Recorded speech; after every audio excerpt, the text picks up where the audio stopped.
TET స్వాతంత్రానికి పూర్వం మరియు స్వాతంత్ర అనంతరం మీద విద్యా కమిషన్లు సిఫార్సులు చెప్పుకుంటే ఈ యొక్క విశ్లేషణలో స్వాతంత్రానంతరం మన దేశ విధానాన్ని పునఃసమీక్షించి కొత్త రూపునిచ్చే ప్రయత్నం జరిగింది.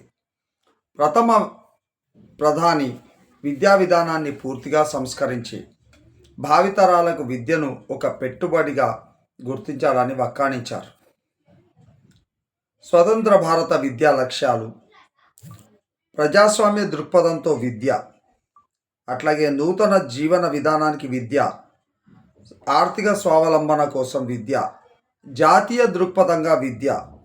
కేంద్ర ప్రభుత్వము సిఏబిఈ లాంటి సంస్థలు పలు కమిషన్లను నియమించాలి అని అవి చెప్పింది.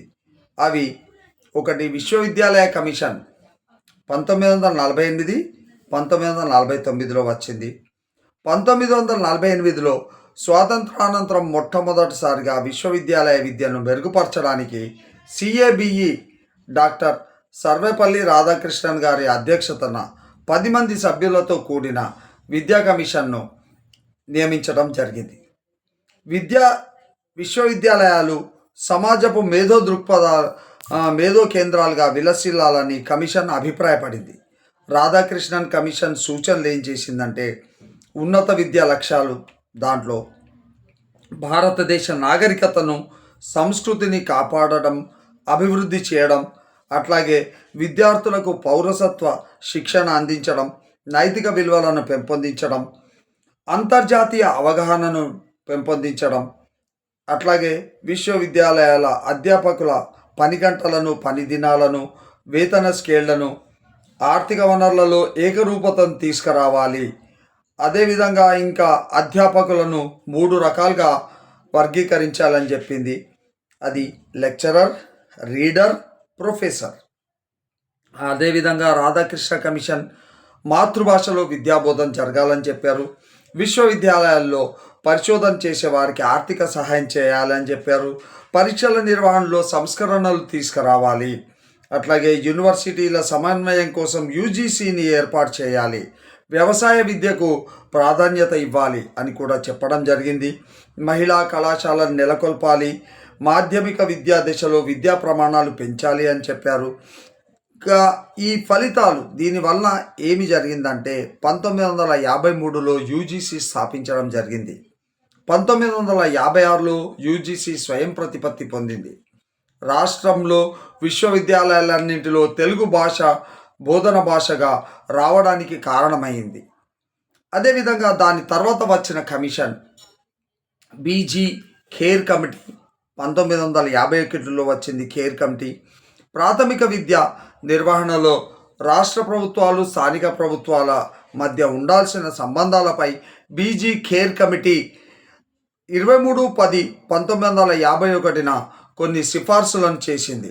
అవి ఏంటంటే, స్థానిక సంస్థలకు పాఠశాలల నిర్వహణలో బాధ్యతలను అప్పగించాలి. అట్లాగే పాఠశాలల తనిఖీకి తగిన ఏర్పాట్లు చేయాలని చెప్పింది. రాష్ట్ర ప్రభుత్వాలు పాఠశాలల నిర్వహణకై స్థానిక సంస్థలకు ఆర్థిక సహాయం చేయాలని చెప్పింది. అట్లాగే పాఠశాల పాఠ్యపుస్తకాల తయారీలో అధికారులు, అనధికారుల సేవలను ఉపయోగించుకోవాలి. జిల్లా విద్యా బోర్డులను ఏర్పాటు చేయాలని కూడా చెప్పడం జరిగింది. దాని తర్వాత వచ్చిన కమిషన్ ఏంటంటే సెకండరీ విద్యా కమిటీ. ఈ కమిటీ 1952-53లో వచ్చింది. ఈ సెకండరీ విద్యా కమిటీ 1952లో సెకండరీ విద్యలో మార్పులు తీసుకురావడానికి Madras university vice chancellor doctor Lakshmanaswami Mudaliar అధ్యక్షుడిగా, డాక్టర్ చారి కార్యదర్శిగా 8 మంది సభ్యులతో కమిషను నియమించబడింది. సిఏబిఈ స్వాతంత్రానంతరం నియమించిన రెండవ కమిటీ ప్రాథమిక విద్యను, ఉన్నత విద్యను అనుసంధానం చేసేదే సెకండరీ విద్య అని కమిషన్ అభిప్రాయం. మొదలియార్ కమిషన్ చేసిన సూచనలు: విద్యా లక్ష్యం ఏంటంటే ప్రజాస్వామ్య పౌరసత్వ అభివృద్ధి, మూర్తిమత్వ అభివృద్ధి, నాయకత్వ శిక్షణ, వృత్తి సామర్థ్యం అభివృద్ధి మొదలగునవి విద్యా లక్ష్యాలుగా తీసుకొని విద్య నిర్మితి 5+3+4+3గా ఉండాలి అని చెప్పింది.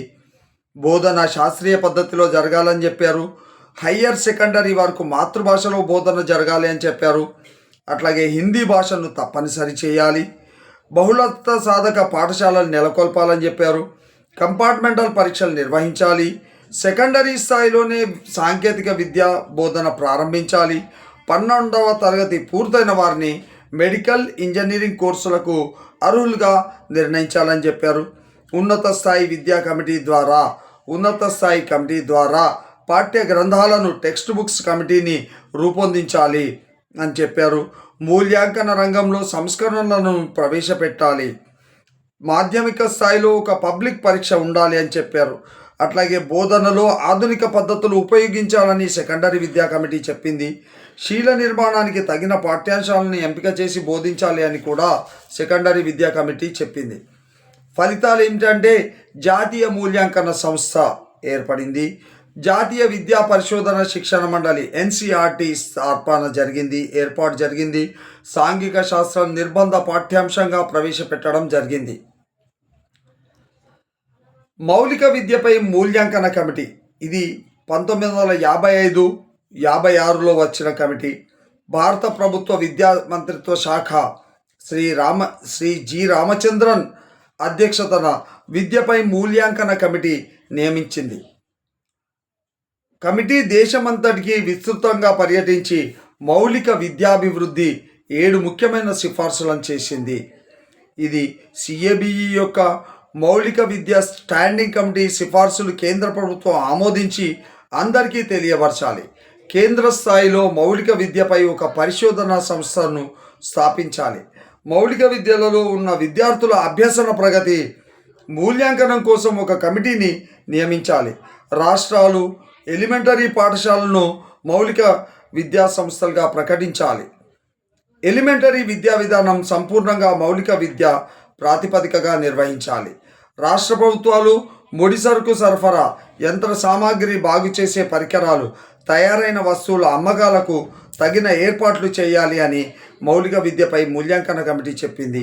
మౌలిక విద్యా విధానంలో ఆర్థిక నియంత్రణను పాటించాలి అని కూడా చెప్పడం జరిగింది. తర్వాత వచ్చిన కమిటీ స్త్రీ విద్యపై జాతీయ కమిటీ వచ్చింది. 1957-58లో ఈ స్త్రీ విద్యపై జాతీయ కమిటీ వచ్చింది. ప్రణాళికా సంఘం యొక్క విద్యా ఉపసంఘం 1957 జూలైలో విద్యాశాఖ మాత్యుల సమావేశ తీర్మానం 1957 సెప్టెంబర్లో దాని ఆధారంగా శ్రీమతి దుర్గాబాయి దేశ్ముఖ్ అధ్యక్షతన జాతీయ కమిటీ స్త్రీ విద్యకై నియమించబడింది. ఈ కమిటీ ఏ సిఫార్సులు చేసిందంటే స్త్రీ విద్య పురుషుల విద్య మధ్య ఉన్న తేడాను తొలగించింది. బాలికలను తొలగించాలని చెప్పింది. బాలికల స్త్రీ విద్యకై ఒక జాతీయ మండలిని రూపొందించాలి అని చెప్పింది. బాలికల స్త్రీ విద్య కోసం సమగ్ర అభివృద్ధి ప్రణాళికలు ప్రతి రాష్ట్రము రూపొందించాలని చెప్పబడింది. అల్పాదాయ బాలికలందరికీ ప్రాథమిక విద్య కోసం నగదు రూపంలో కానీ ఇతర రూపంలో కానీ సహాయం తీసుకోవాలని చెప్పబడింది. అధిక శాతం నమోదు, సగటు హాజరు కలిగిన బాలికలు గల గ్రామాలకు ప్రభుత్వము బహుమతులు అందించాలి. ప్రాథమిక దశలో బాలబాలికలందరికీ ఒకే రకమైన పాఠ్యాంశాలు ఉండాలి అని చెప్పింది. దేశంలో వృధా సమస్యపై శాస్త్రీయ అధ్యయనం జరపాల్సిన అవసరం ఉంది అని కూడా చెప్పబడింది. దాని తర్వాత వచ్చిన కమిటీ భావ సమైక్యత కమిటీ 1961. దీన్ని కమిటీ ఆన్ ఎమోషనల్ ఇంటిగ్రేషన్ అంటారు. దేశంలో విద్యార్థుల మధ్య భావ, జాతీయ, సామాజిక సమైక్యత పెంపొందించడానికి తగిన సూచనల కోసం నియమించబడిన కమిటీ భావ సమైక్యత కమిటీ 1961లో నియమించబడింది.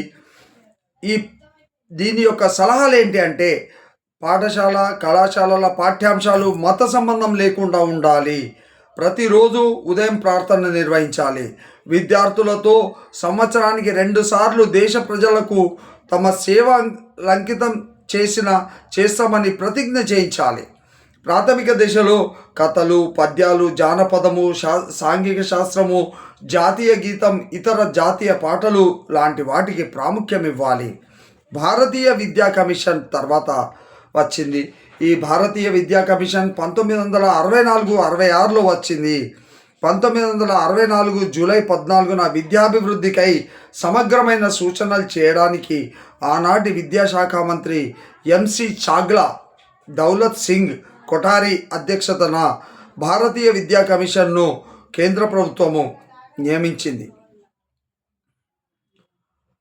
ఆ తర్వాత కొఠారి కమిషన్లో 11 మంది సభ్యులతో USA, UK, USSR, France, Japan దేశాలకు సంబంధించిన విద్యావేత్తలు కూడా సభ్యులుగా ఉన్నారు. 1964 అక్టోబర్ 2 నుంచి పనిచేయడం ప్రారంభించి 21 నెలల తర్వాత విద్య, జాతీయ వికాసం లేదా అభివృద్ధి, ఎడ్యుకేషన్ అండ్ నేషనల్ డెవలప్మెంట్ అనే పేరుతో నివేదికను జూన్ 29, 1966న సమర్పించడం జరిగింది. నివేదిక భాగాలు ఏంటంటే కొఠారి కమిషన్ నివేదికలో 3 భాగాలు ఉన్నాయి.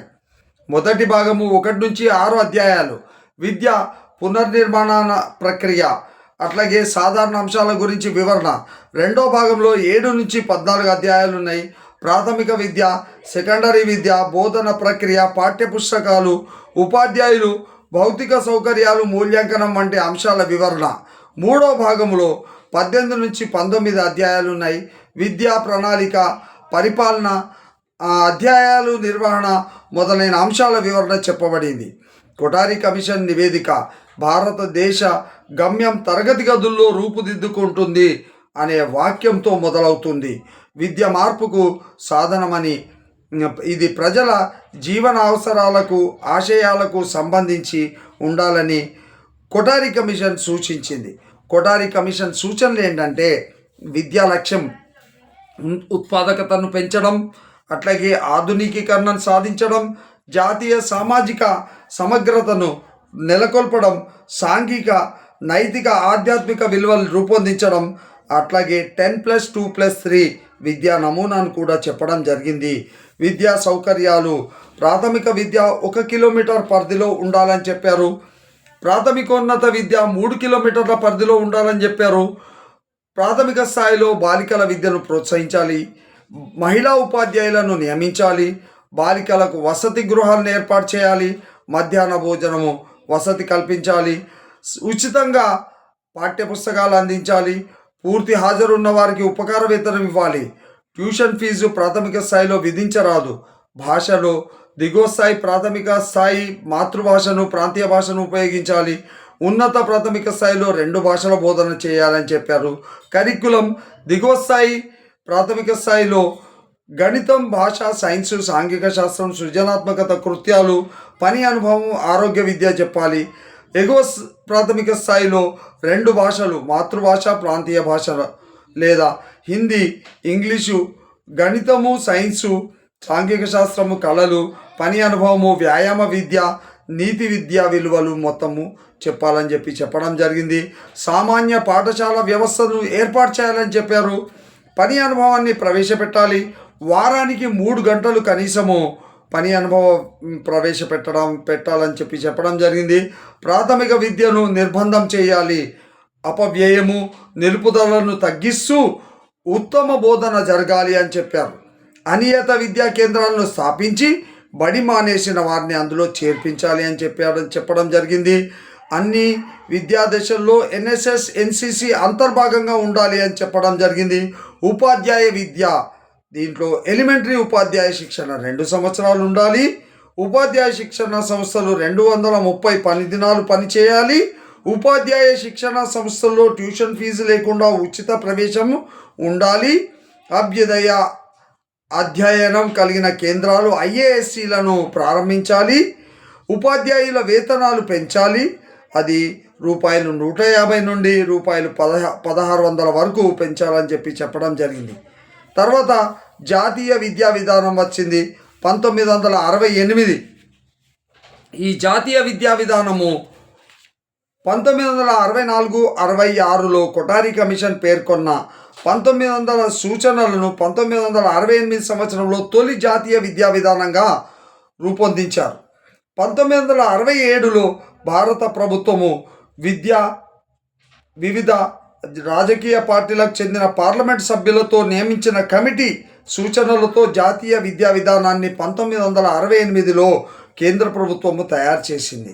ముఖ్యాంశాలు ఏంటివంటే 10+2+3 విద్యా విధానం అనుసరించడం, 14 సంవత్సరాల లోపు బాలలందరికీ నిర్బంధ ఉచిత విద్యను అమలు చేయడము, త్రిభాషా సూత్రాన్ని అమలు చేయడము, సమాన అవకాశాలు గల విద్యను అందించడము, షార్ట్ టైంకు కరస్పాండెన్స్ కోర్సులను ప్రవేశపెట్టడము, ఉపాధ్యాయులకు సంతృప్తికరమైన జీతాలు ఇవ్వడము, పని అనుభవము, జాతీయ సేవాభావము కల్పించే కార్యక్రమాలు నిర్వహించడము, వ్యవసాయ విశ్వవిద్యాలయాలను స్థాపించి వ్యవసాయ విద్యను ప్రోత్సహించడం, పారిశ్రామిక విద్య కోసం ఐటీఐ, పాలిటెక్నిక్ మొదలగు సంస్థలను ఏర్పాటు చేయడము, నిరంతర మూల్యాంకనము విధానం అమలు చేయడము, వృత్తి సాంకేతిక విద్యలు సెకండరీ స్థాయి తర్వాత అమలు చేయడము, విషయ ప్రణాళికల ఆధారంగా పాఠ్యపుస్తకాలు ముద్రించడం, వయోజన విద్య అక్షరాస్యత కార్యక్రమాలు నిర్వహించడం, విశ్వవిద్యాలయాలు స్థాపించి